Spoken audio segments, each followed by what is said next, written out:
The festival unit that stands through the test of time. ESTAROSSA released with the most perfect passive ever created. And it reflects on the fact that it's 2024 and he's meta. This guy released in July of 2022, or is it June? Something like that. And he's still meta. Insane. He got a Holy Relic, which even if he had never got his Holy Relic, he would still be meta. Kind of wish they either had waited a little longer or maybe give him something better. It's not a bad relic, but not very applicable most of the time. Gave him the True Awakening because this is, at the current moment, believed to be the best melee team. And when it comes down to it, when you're looking at these three characters, right? The one that needs damage reduction the most is ESTAROSSA.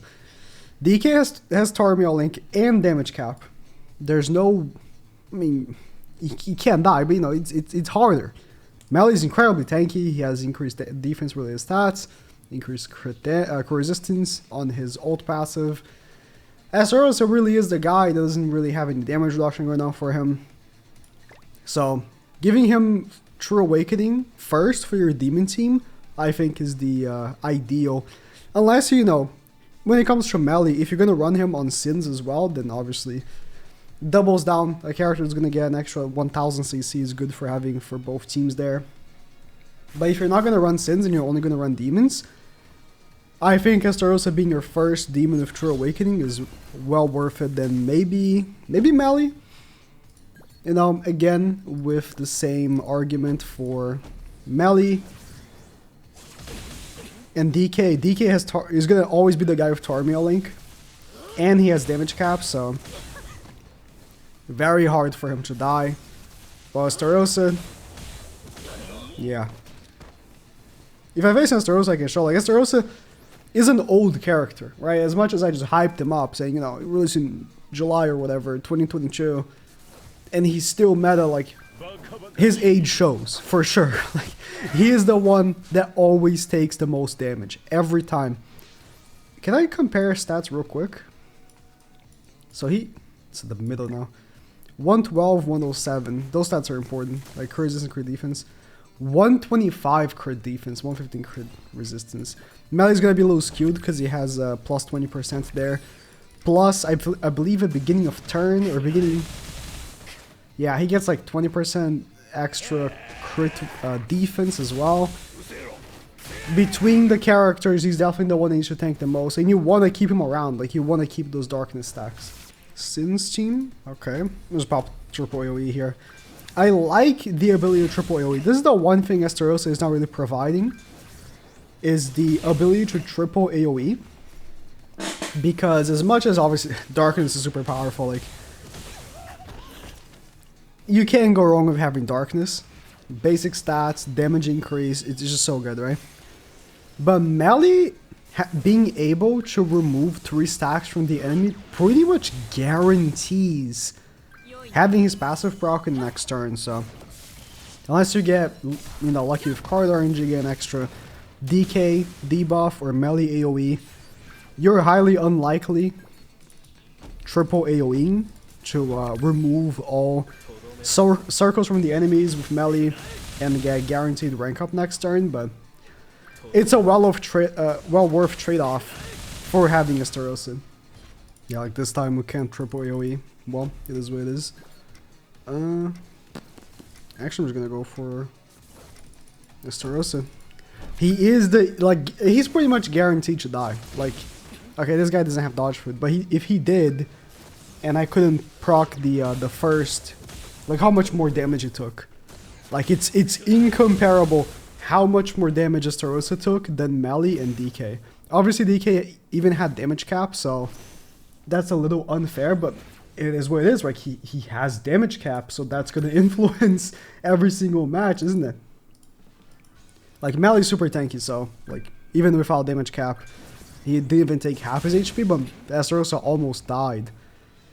He needs that 10%, you know? And even with the 10%, he's still gonna be the one that takes the most damage every single time. That's not gonna kill me.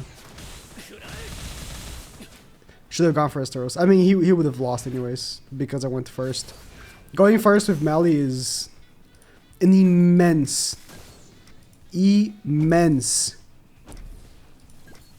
advantage. It's unfortunate. I did kind of like, no, I did really like when DK was meta and going second was meta because it was more interesting. Having to go first is very brain dead. But when everyone had to go second, it was funny to seeing whales like remove outfits from their characters and stuff to go second. You can see like everyone running demons is pretty much running ESTAROSSA as well. Again, leads me to believe there could be a new demon festival. Who would that be? Would they finally give Chandler a festival?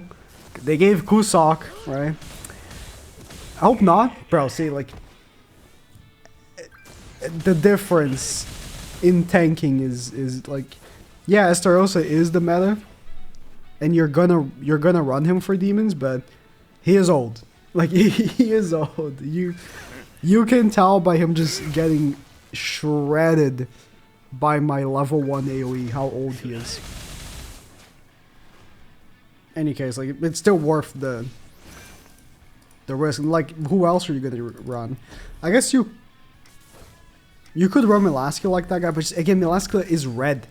She's gonna get demolished by the sight of a melee AoE. It's too risky to run Milaska. Any red unit is just unrunnable right now. This is what I'm saying, like Tyr. I'll say Tyr is completely unrunnable in the unknown team. Like, you could run unknown still, but not with Tyr.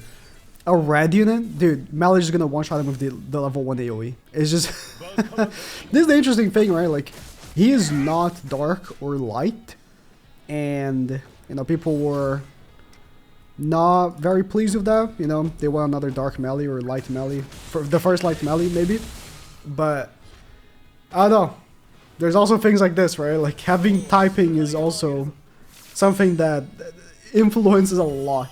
Yeah, you know, like I just said, it's way less interesting to just see me go first and just obliterate every time because this is the turn, right? AoE with DK.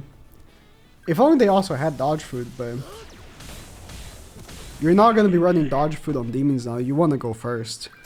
Maybe there will be a strategy going second. I can maybe see with Chandler. Can Chandler tank enough? You're going to be lowering their stats. I don't know if I trust him to tank enough though. With a double lower maybe. Like you have Kusok. Level 3. You have Kusok. And then maybe Kusok plus. The lowering from Chandler could be enough. I still don't see it. Melee is just too much. Having your whole team with plus 10 damage reduction might be needed for that. I'll keep the video on the shorter side, you know. I mainly just want to highlight, you know, the ESTAROSSA is still meta. Bro is actually the... I have to like chart. Who is the unit that's been meta for, you know, the most amount of time? Like, maybe not consecutively, but in sprouts, you know, this amount of months here, this amount of months here. I would have to believe that ESTAROSSA is in contention. Dude, this guy is always meta. Demons, even when they're not meta, they're still used. It's crazy. So, yeah. Try to awaken this guy. You're gonna need him.